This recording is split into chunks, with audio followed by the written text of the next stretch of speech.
Последните призори на летището при село Петрово край Скопие бяха унищожени и опожарени 26 югославски бомбардировачни самолети.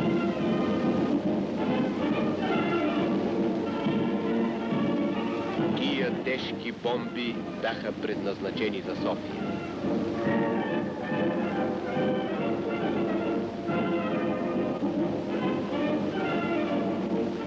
В момента на германската бомбардировка сръбските летци гуляеха във военния клуб в Скопие, който също бе засегнат от германските бомби.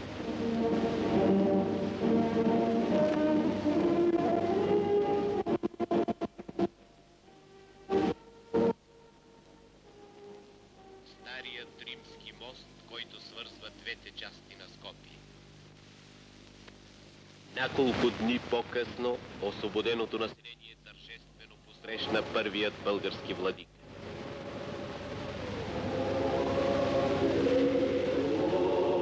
Духовенството очаква своя кирияр.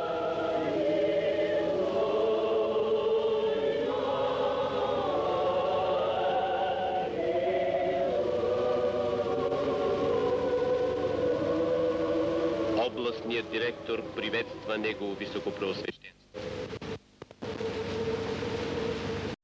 Генерал сърдечно приветства новия владика. Приветствия поднася и българския генерал.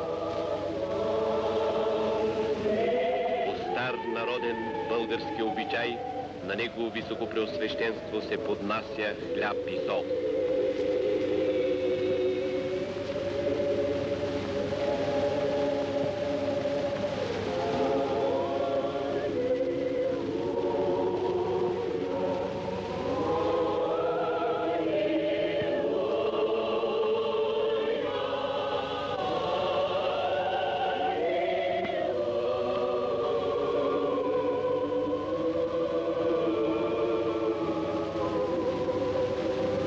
Придружен от официалните лица и следван от народа, негово високопреосвещенство митрополит Софроний